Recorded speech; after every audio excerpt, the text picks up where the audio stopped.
Bienvenidas y bienvenidos a este su podcast Más o Menos, donde conocemos a las personas detrás de la política. El día de hoy tenemos un invitado de lujo, Javier Garza Ramos, quien no necesita presentación. Javier, es un gusto tenerte aquí con nosotros. No, Jorge, al contrario, muchas gracias. Javier, yo recuerdo que nos conocimos cuando yo tenía 20, 21 años. Estudias en la Ibero. Exacto, en un café recibiste a dos estudiantes que estaban haciendo un documento para una investigación y fuiste muy accesible. Ahora con el paso del tiempo yo digo, ¿cómo una persona de tu peso, con tu credibilidad, aceptó el recibir a dos chavillos, pero es algo que te distingue y es tu sencillez? Lo que pasa es que no necesariamente te acepto la premisa, porque no es que sea una persona de mi peso, ¿no? Eso es muy relativo. Vamos, ¿qué es lo que hace que una persona que es profesionista, simplemente por el hecho de tener mayor edad, pueda platicar con dos jóvenes? Es porque hubo gente que lo hizo por mí. Es decir, hubo profesores que lo hicieron por mí, hubo periodistas con más experiencia, más viejos que cuando yo era estudiante lo hicieron por mí. Entonces, eso nunca lo puedes considerar como que está por debajo, porque dices, no, pues es que yo tengo menos peso o más peso. Creo que no es una forma de verlo, no es simplemente una forma de pues regresar lo que tú recibiste. Y a mí me llama mucho la atención, Javier, ya podremos platicar un poco más de ti y de todo lo que has hecho, pero ¿cómo era Javier de pequeño? O sea, ¿eras inquieto? ¿Eras tranquilo? ¿Qué te gustaba hacer? ¿Qué disfrutabas? No, yo un niño normal, tranquilo, no sé si inquieto o no. ¿Qué me gustaba? Me gustaba leer, me gustaba ver películas, eso me gustaba mucho, digo, ¿Qué obviamente. tipo de lectura te aventabas cuando eras niño? Cuando niño, ¿O cuando eras joven? cuando era niño, mis padres me regalaban, por ejemplo, libros de cuentos o cuentos infantiles, y ahí es como yo empecé a leer y empecé a adentrarme en la literatura, que son pues los clásicos, ¿no? O adaptaciones, por ejemplo, una Biblia para niños, en donde los distintos pasajes venían contadas a manera de historia. Eh, y luego, obviamente, pues ya conforme creces, ya empiezas a tener una mayor diversidad en las lecturas y empiezas a conocer distintos autores. Yo entré mucho por el tema de la narrativa, de la ficción, de los cuentos, de las novelas, y creo que también eso es un poco algo que me ha ayudado en mi carrera como periodista, porque pues a final de cuentas lo que haces es contar historias. Pues sí, de niño eran cosas que me gustaban. ¿Y cómo, Javier, dentro de tu juventud vas pensando en irte enfocado al tema del periodismo, sabiendo un poco esta parte de que tú tenías contacto con el mundo de la política en tu familia, en tu círculo más cercano, pero cómo es donde dices, ¿sabes qué? Yo me quiero dedicar mejor al periodismo. Sí, mi familia he estado involucrada en temas de asuntos públicos, en temas de política o en temas de organizaciones de la sociedad civil. Es Eh, una te- familia muy pues activa activa en en ese ese sentido. aspecto, ¿no? En temas, sí, en asuntos políticos, en temas de beneficencia social, en temas culturales. Y eso a mí me dio la oportunidad de exponerme a otras realidades o a otros mundos. Digo, por ejemplo, desde que yo estaba muy niño, y te diría cuando yo tenía, no sé, 10 11 años, que mi padre estaba en el patronato que restauró el Teatro Martínez. Entonces, por Órale. ejemplo, a mí me dio la oportunidad de conocerle las entrañas al teatro desde que era una ruina. Y eso de alguna manera te va adentrando a ciertas realidades, pues de lo que se puede hacer cuando se junta gente y una comunidad, por ejemplo, se pone las pilas para emprender un proyecto. Eh, a partir de haber visto esas experiencias de gente cercana, pues sí empiezas a conocer un poco mejor las realidades de la comunidad Y te involucras, ¿no? En y ella. te involucras un poco más. Eso no necesariamente fue lo que me acercó al periodismo. Yo creo que lo que me acercó al periodismo fue, o específicamente de ya decir, esto es a lo que me quiero dedicar, fue algo muy fortuito. Que yo me haya ido a estudiar a la Ciudad de México justamente en enero de 1994. O sea, cuando estaba empezando un año tan convulso, que fue marcado por acontecimientos pues el levantamiento zapatista, los asesinatos de Colosio y de Ruiz Massieu, después la devaluación y la crisis económica Un que se desató. muy interesante en Estaban país. pasando tantas cosas y había tanta efervescencia política además en el campus de la universidad. Mi generación era una generación que ¿Cuántos años tenías en esa época? tenía 20 años. Ah, bien chavo. Cuando estaba ocurriendo eso. Entonces, y era una generación muy activa, muy involucrada políticamente, pues te fue envolviendo. Y vas poco encaminándote hacia eso, y viendo también pues que la universidad tenía en ese entonces lo que era considerado el mejor programa de periodismo en cualquier universidad del país, y había maestros que fueron para mí mentores como Raimundo Riva Palacio, por ejemplo, como René Delgado, y que de ellos aprendí desde la universidad. Entonces pues hacia allá es a donde te va atrayendo, y pues iba con ya un interés mío en asuntos públicos. Y entonces tú tenías 20 años cuando pasa esto del 94. Yo apenas iba naciendo en esa época. ¿Era el 94? Sí, yo no soy del 2 de mayo del 94. Pero, ¿cómo era para ti ser estudiante en ese momento de tantos momentos impactantes para la historia que hoy siguen marcando a México? ¿Y qué es lo que tú decides hacer? O sea, ¿decides irte a la calle y empezar a hacer periodismo? ¿O cómo te empiezas a involucrar en ese sentido al mundo de la vida pública, no? Bueno, estando en la universidad, empiezas a ver lo que está pasando y empiezas a tener muchas discusiones y pláticas. Claro, también era un ambiente, pues, la Universidad Iberoamericana es tiene un cierto nivel socioeconómico, pues, en donde la gente es de cierto nivel socioeconómico. Sin embargo, tenía una vida intelectual muy activa. Y también tenía muchas oportunidades que te daba para salir y conocer y explorar otros mundos. Entonces, pues a partir de ahí empiezas a tener un despertar intelectual sobre todo.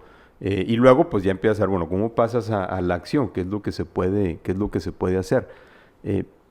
En el subsistema de periodismo que existía en ese entonces, que eran los últimos semestres de la carrera ya dedicados a las clases de periodismo, el grupo era el encargado de hacer el periódico de la universidad. Okay. Entonces ahí es en donde nosotros empezamos a hacer periodismo, haciendo un periódico desde que lo reporteabas hasta que lo repartías en la universidad. Y éramos un grupo de unas 10 personas, más o menos, con total y absoluta libertad, porque el maestro al que le teníamos que rendir cuentas, que era Raimundo Riva Palacio, desde un principio nos dijo que a él no le teníamos que decir nada antes de publicar, que ni le fuéramos a decir que íbamos a publicar, porque quería que nosotros tuviéramos la absoluta libertad y que con esa libertad también venía la responsabilidad de enmendar los errores que fuéramos a cometer y de arreglar las metidas de pata que inevitablemente tuvimos. Pero entonces fue una experiencia muy aleccionadora, muy enriquecedora, porque realmente nos sentimos libres. El grupo me eligió después como editor del periódico, entonces para mí era una forma también de coordinar o de manejar un equipo en el que tratábamos de llevar ciertos problemas del mundo a la universidad y ver cómo se manifestaban. Por ponerte un ejemplo, recuerdo un reportaje que aparte causó muchísima polémica y que incluso nos valió una llamada a la oficina del rector sobre el consumo de drogas en la universidad. En donde fuimos a encontrar la maceta donde había sembrado una planta de marihuana. Entonces causó mucho revuelo, pero como nosotros le dijimos al rector, es lo que está pasando en el mundo, y como está pasando en el mundo, está pasando en la universidad, y eso es en lo que tenemos que ser parte del compromiso por conectarnos con esa realidad. Y era poner los temas que le importan a la gente sobre la mesa, ¿no? O sea, y que a lo mejor tal vez eran temas que se sabían, porque son cosas que se saben, pero que al final están ahí tratando de que no se sepan, ¿no? Te pongo un ejemplo que pudiera parecer un tema, que en un principio a algunos, particularmente a los hombres, nos pareció algo trivial. cuando una de nuestras compañeras propuso hacer un reportaje sobre desórdenes alimenticios entre la población estudiantil, particularmente las mujeres, anorexia y bulimia. Y como que en un principio decían, no, como que eso, digo, los hombres lo tiendes a desestimar, ¿no? Sin embargo, un día nos trajo el testimonio de una mujer intendente, de una señora que hacía limpieza en la universidad, y decía que los baños se estaban tapando por la cantidad de vómito que habían, que aventaban ahí las chavas que padecían estos trastornos. Entonces hicimos un reportaje y pegó como no tienes una idea, y eso nos abrió los ojos a decir, las realidades del mundo exterior están pasando en este microcosmos, y si las aplicamos a este microcosmos, aquí es en donde vamos a aprender, cuando salgamos al mundo, cómo conectar con el mundo.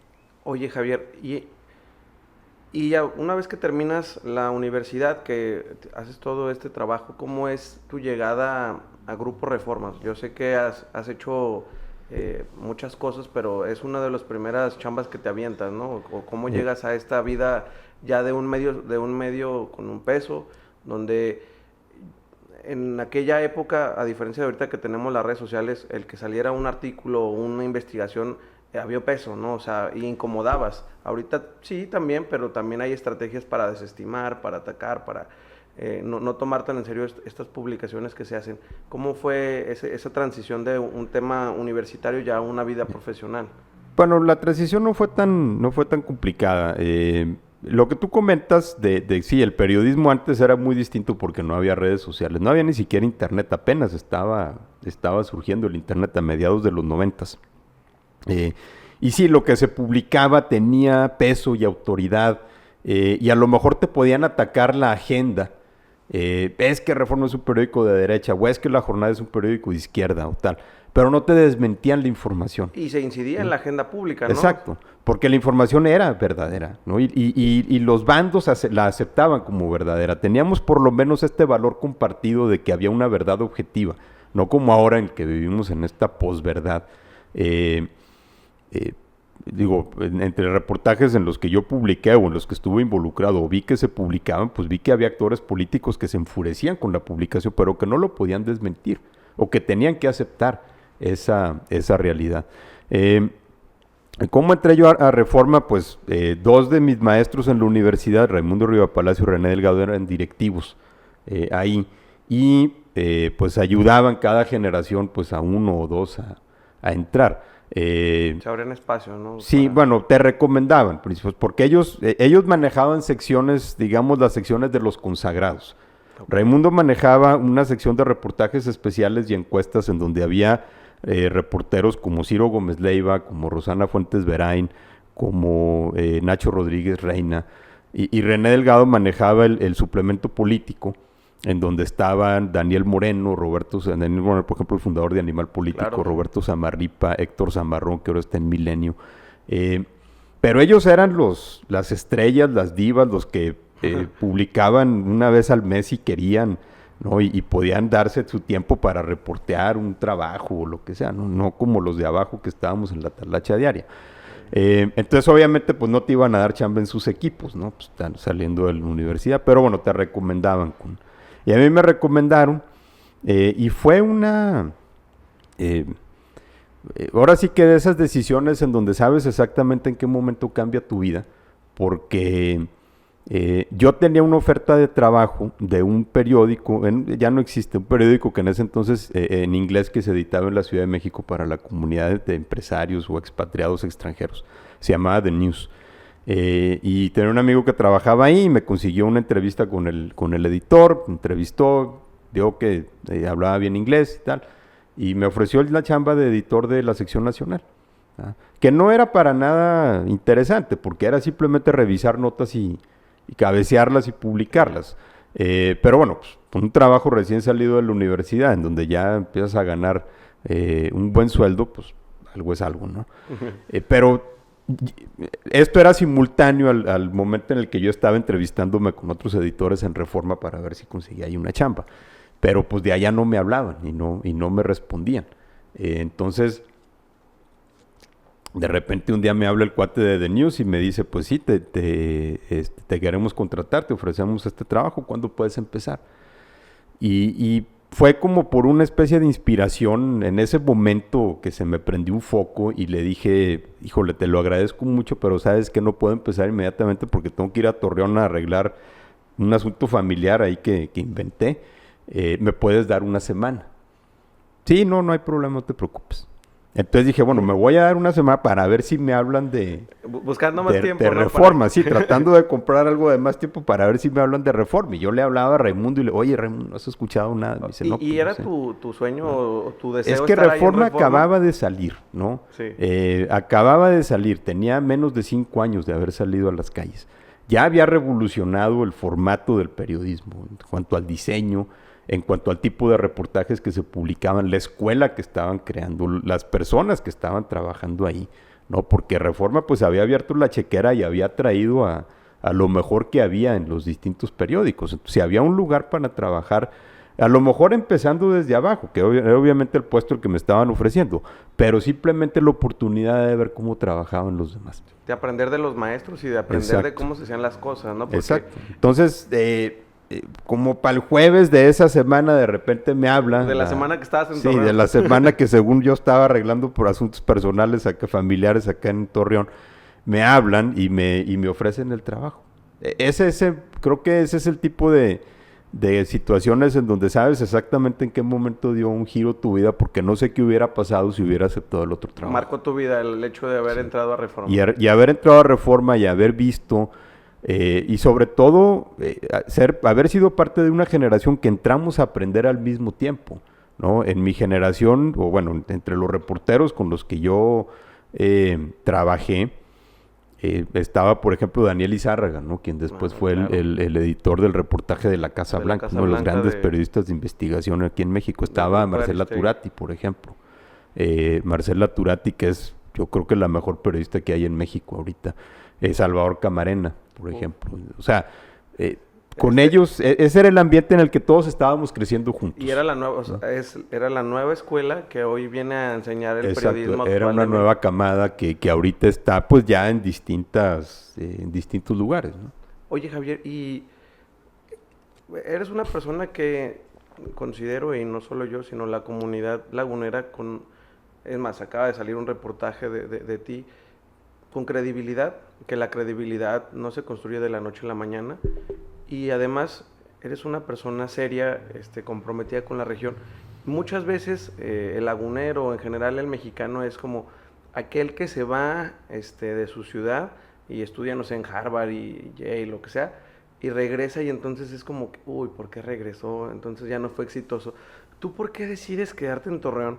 O sea, eres una persona que colabora en medios ya nacionales e internacionales y que tiene todas estas relaciones que posiblemente tendré la posibilidad de estar fuera de Torreón, pero yo creo que es un tema de decisión y de que elegiste estar en Torreón. ¿Por qué? Bueno, yo me fui y estuve en México, estuve en Estados Unidos y luego regresé, me ofrecen la subdirección editorial del Siglo hace como 15 años. Yo había estado en un proyecto en Estados Unidos, en una cadena de diarios en español, que era un proyecto hermoso, maravilloso, y fue un rotundo fracaso.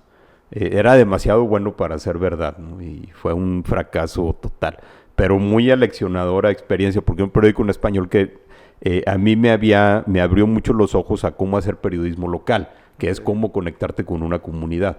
Yo era el editor del periódico en Austin, y había otros en Houston, en McAllen y en San Antonio.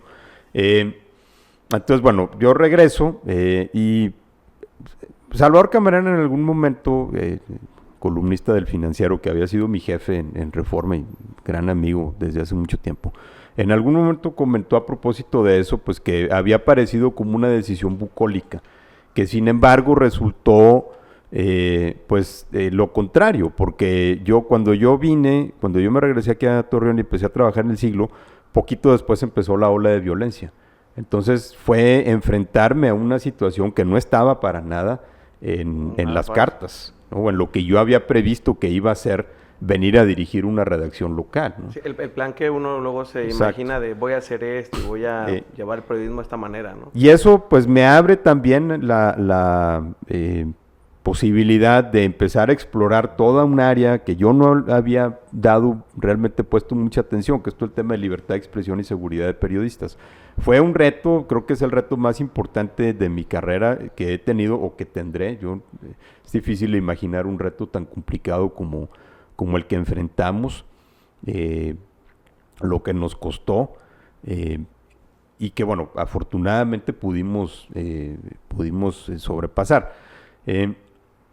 Cuando yo salgo del siglo, ya un poco después de tranquilizadas las cosas, y me encuentro pues que yo ya me había insertado en ese mundo y estaba muy vinculado con organizaciones y con gente que trabaja en temas de libertad de prensa y de protección de periodistas, seguridad digital y otros asuntos a nivel internacional.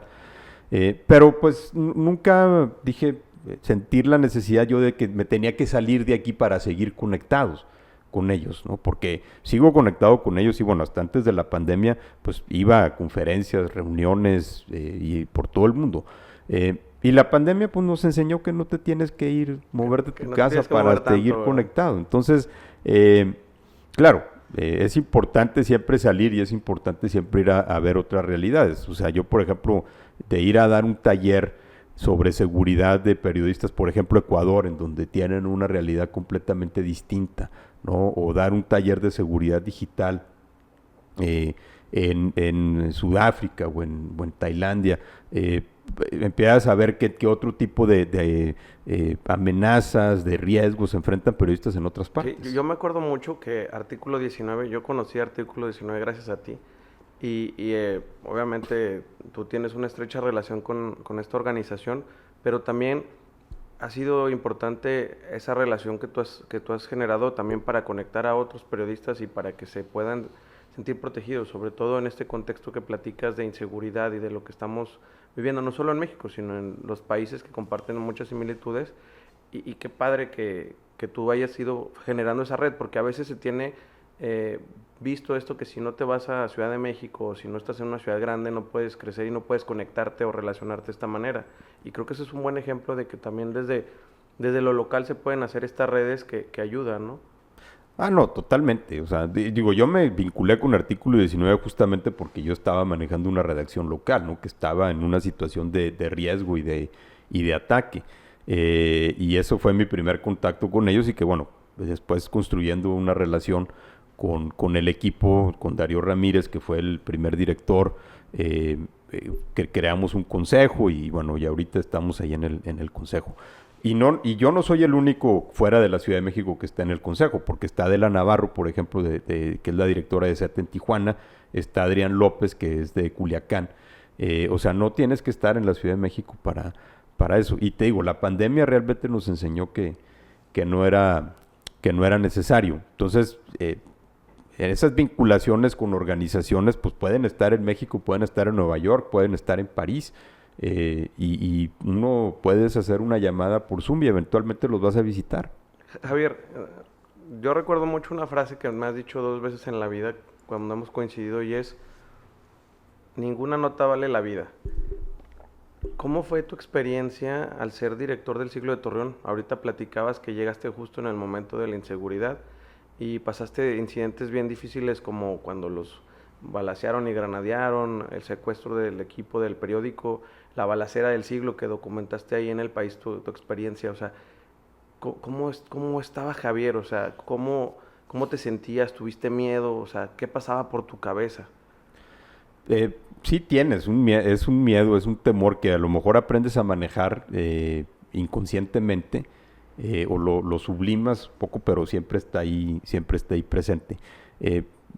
Eso que yo te digo de que ninguna nota vale una vida, pues es evidente, ¿no? Nunca vas a poner en riesgo a alguien sabiendo que hay que le va a pasar algo, pues nunca vas a publicar algo sabiendo que le va a pasar algo. Sin embargo, en la mayoría de las ocasiones, el elemento que tienes es la incertidumbre. No es que tengas una nota que si la publicas sabes que algo va a pasar, es que teniendo una nota que si la publicas sabes que podría pasar algo, ¿no? O sea, vamos, nunca lo harías si tuvieras completa certeza de la consecuencia, pero hay informaciones que no podías sacrificar, pero sí estabas consciente de que si lo publicabas pudiera tener alguna consecuencia. Y para mí lo más difícil era vivir con eso, porque la impresión o esta sensación de saber que por una decisión que yo tomé, porque yo dije esta nota se publica con esta cabeza o se publica de esta forma o se publica en este lugar o simplemente decir se publica, por esa decisión algo le pudiera pasar a alguien. Esa parte era la más difícil, porque pues sí, por decisiones que yo tomé fue que balacearon el periódico y también secuestraron gente. Y tengo amigos que por decisiones que ellos han tomado han perdido reporteros. Esa es la parte más difícil de aceptar.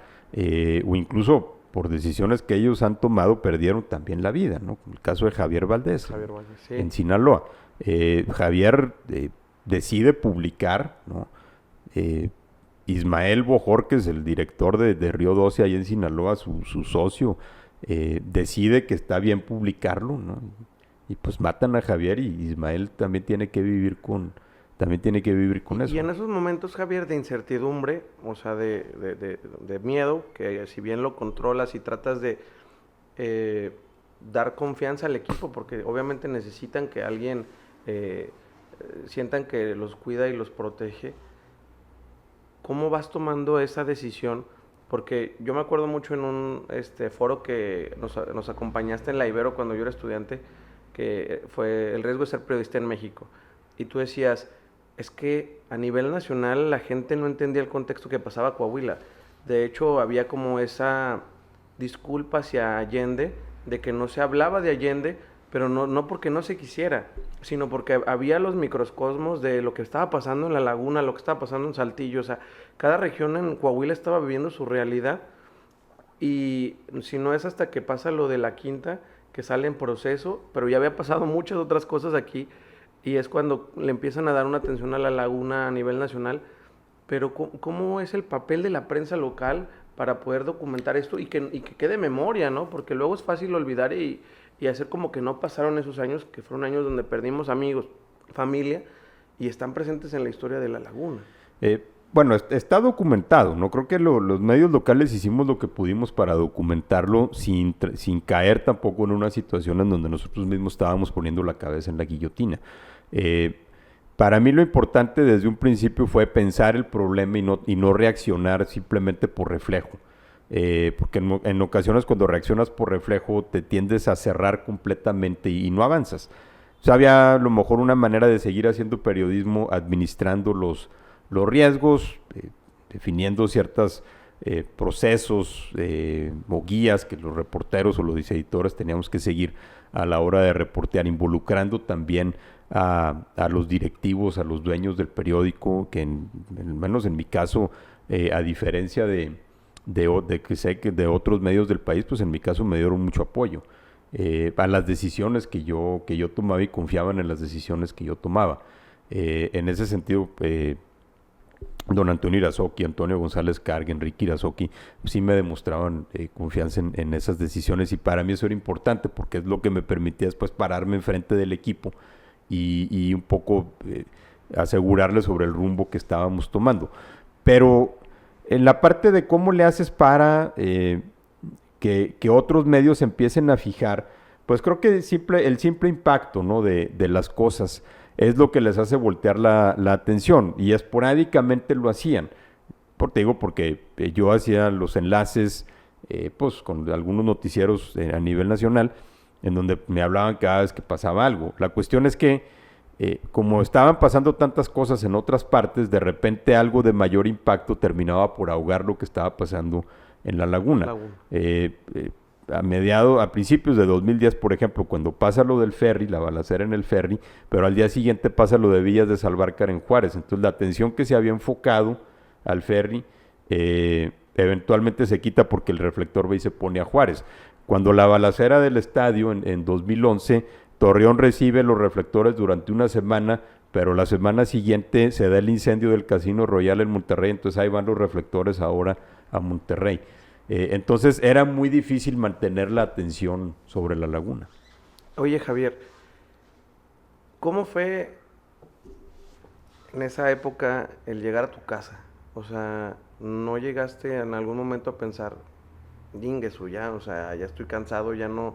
Digo, eres una persona muy comprometida, profesional con su trabajo, pero nunca llegaste a pensar en desistir en este proceso tan duro, o sea, que eran momentos y situaciones muy delicadas. La verdad no.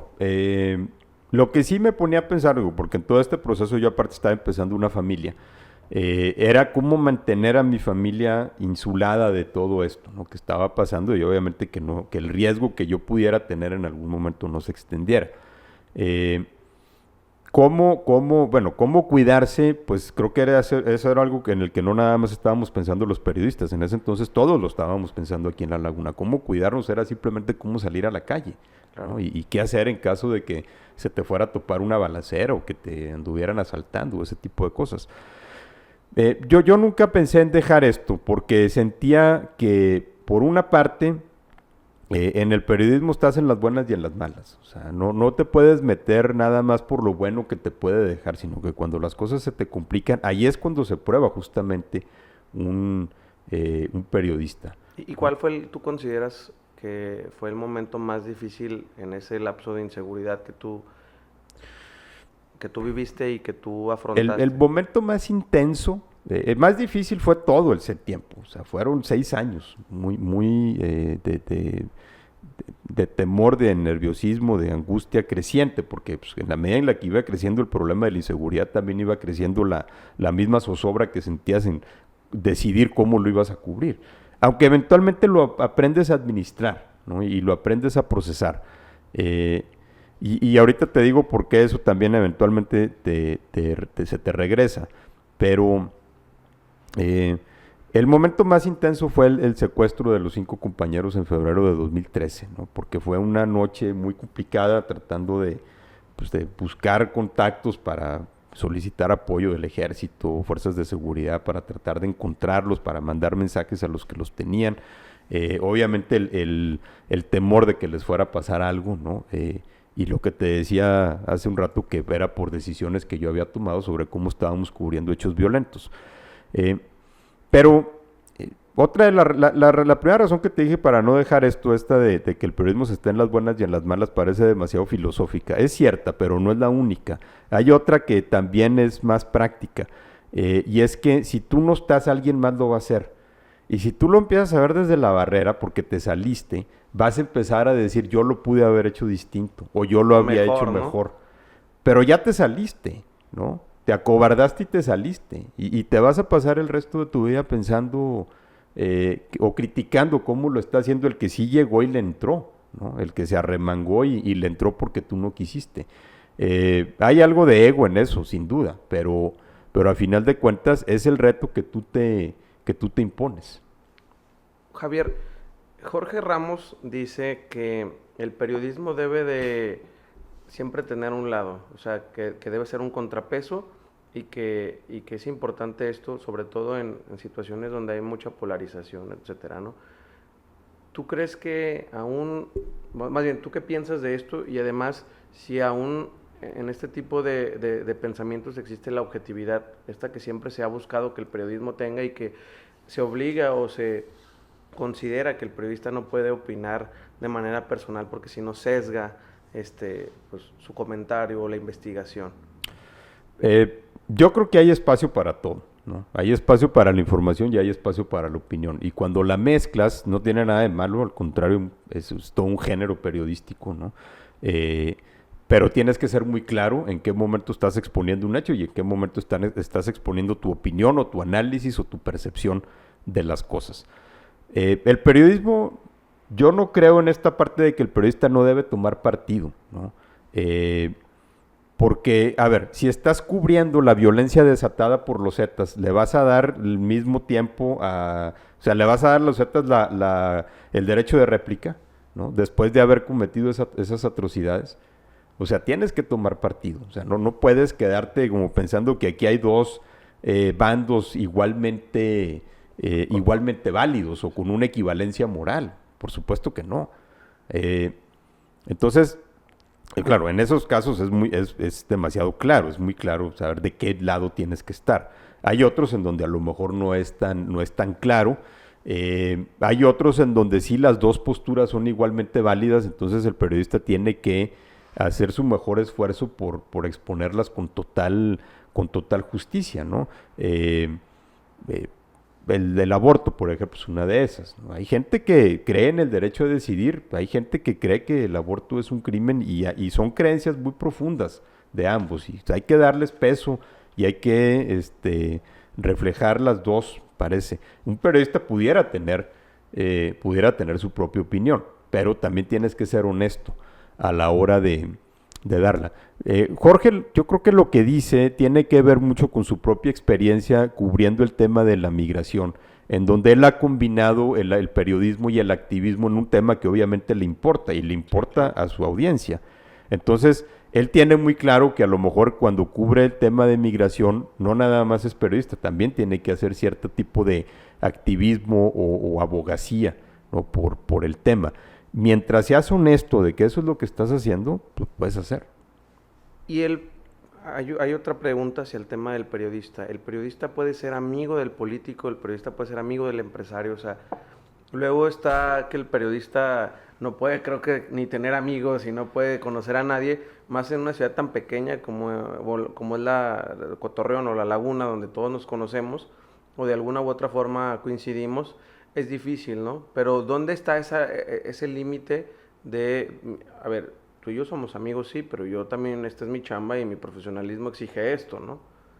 Tiene que haber un respeto a lo que hace cada quien. Y si la amistad es sólida, es que aquí también hay que definir qué es amigo, ¿no? O sea, estamos hablando de una amistad sólida porque viene de tiempo atrás. Si la amistad es sólida, entonces ambas personas, ambas partes, el periodista y el político, o el empresario, o el deportista, o el artista, va a tener claro que una cosa es su chamba y otra cosa es la No hay que amistad. tomarse las cosas personales, Exacto. ¿no? Entonces, en el periodismo es difícil evitar eso porque como tú eres reportero y a la hora de empezar a cubrir temas, pues de repente conoces al jefe del departamento X, ¿no? O al candidato a regidor. O al secretario del O al secretario candidato. particular del director de quién sabe dónde. Y a lo largo del tiempo, 20 años después, esa persona es gobernador del estado, o es alcalde, o es secretario de estado, o es senador, lo que tú quieras. Y a lo largo de ese tiempo tú has venido construyendo una relación de amistad, ¿no? En muchas ocasiones esas mismas personas fueron fuentes, ¿no? Y te empezaron a pasar información. En otras ocasiones tuviste convivencias en un plano personal, familiar, y se va construyendo. Cuando llega entonces a ese punto, el funcionario se mantiene como funcionario, el periodista se mantiene como periodista y cada quien en lo suyo y cada quien respetando lo que el otro hace y luego después, cerrada la edición, te puedes ir a echar unos tragos y platicar como amigos sin ningún problema. Que luego en también, en este mundo del círculo rojo de la política es importante, hay cosas que uno no debe tomarse personales, ¿no? O sea, y claro, hay cosas que hablan de uno, ¿no? Y entonces ahí es complicado, pero también es parte del juego, de la política y de lo que se vive, siempre y cuando obviamente no se atente a tu persona o a tu seguridad o a tu integridad, pero es parte de las reglas no escritas que se van viviendo, ¿no? Siempre y cuando tengas tú muy claro qué es lo que hace cada quien, ¿no? Hay un libro muy padre que se llama Los Presidentes de Julio Scherer García, el fundador de la revista Proceso, un gran periodista obviamente de los grandes de México, en donde él narra cuál ha sido su relación con los presidentes de la República bueno, en ese libro en particular desde Díaz Ordaz hasta Miguel de la Madrid, ya después hizo otro sobre Salinas, Cedillo y los que vinieron. Y él narra en el caso de José López Portillo, eran primos, Scherer y López Portillo eran primos, eran contemporáneos, habían jugado de niños, y pues ¿cómo le haces cuando el presidente de la República y el director del único medio crítico en el país, porque hay que recordar que en los 70s Proceso era el único medio crítico que había en el país, la revista que le llamaban La Fe de Ratas del Sistema, porque era el único lugar donde te enterabas de todo lo que realmente estaba pasando. ¿Cómo le haces? ¿No? Y Scherer narra todas las interacciones que tuvo con López Portillo, el afecto que había subyacente en todo eso, pues porque eran primos y eran amigos, pero también los conflictos que llegaron a tener, pues porque Scherer se pasaba el proceso, se la pasaba golpeando al gobierno, ¿no? Y López Portillo se la pasaba golpeando a los periodistas. Ay, pues. Entonces, cada quien en su rollo, y luego ya te juntas y te echas una cerveza. Tu primo, con el que jugabas a las canicas, y luego ahora de eres repente el presidente de la República, y tú eres ¿no? Y tú eres el principal director. periodista crítico del país, ¿no? Esa es una circunstancia muy, muy peculiar, pero que deja muchas lecciones. Javier, ¿cuál crees o consideras que ha sido tu entrevista más complicada o compleja en el mundo político? ¿Que te ha costado, que ha sido difícil por la situación o el contexto que se estaba viviendo? Y que digas, uy, esa entrevista la recuerdo y la tendré en mis memorias. Híjole, fíjate que sí es una pregunta que me he puesto a pensar, pero la verdad es que no tengo una que yo te diría que escogería. Creo que una que le hice a Rubén Moreira en la cúspide de los problemas de inseguridad aquí en Torreón, recién entrado él, cuando estaba la ola de inseguridad, todo lo que daba, se impacientó obviamente con las preguntas que yo le hacía. No te voy a decir que se molestó porque no me hubiera sonado tono molesto, pero sí fue muy complicado sacarle respuestas, ¿no? Y creo que ahí es en donde se prueba mucho el periodista. Estoy tratando de recordar, la verdad, así como entrevistas complicadas que pude haber tenido por el momento. Había otras entrevistas complicadas más por el personaje, porque sentías que no le podía sacar todo lo que tenía para, fíjate, yo me acuerdo contarte. En el Centro Pro, cuando estuve, me regalaron un libro, La Medianoche en México, de Alfredo Corchado. Sí, y al final muy de bueno. ahí viene un agradecimiento a ti, ¿no? Que son amigos. Alfredo y yo somos amigos ya desde hace... somos paisanos, él es de San Luis del Cordero. Acá en Durango, ¿no? Sí, sí. Y la manera en cómo él narra, digamos, una parte de sus memorias en ese libro, creo que es interesantísimo. ¿A ti te gustaría narrar esas memorias de Javier desde tu juventud, en este contexto político de 1994 a la fecha, que has hecho entrevistas memorables, pero que también has estado en momentos críticos tanto de la ciudad como del país? Yo creo que, toda mi vida no. Alfredo la narra porque él logra darle una perspectiva hacia un fenómeno muy particular, que es el de la migración. Y entonces utiliza su historia como una especie de alegoría del fenómeno migratorio. Por una parte. Por otra parte, de todo el tema de las dificultades de cubrir México. La parte que a mí me gustaría contar, y no desde la perspectiva personal, sino desde la perspectiva profesional, fue el reto de cubrir la violencia, ¿no? Y hay muchas historias que nunca he contado, que las tengo guardadas, que me gustaría contar en alguna ocasión, obviamente ya cuando estén las condiciones más propicias, ¿no? Para hacerlo. Pero siempre digo, estas son cosas que voy anotando para mis memorias. No, esa es la parte que me gustaría contar. ¿Eres un tipo más de escribir todavía en cuaderno o ya le entras más a la laptop, al iPad, del celular? En cuaderno. Siempre tengo ahí una libreta de apuntes al lado de mi computadora y ahí es en donde voy escribiendo. ¿Tú crees que en este contexto político de polarización que se vive en el país, la libertad de expresión se está pudiendo ejercer como debería?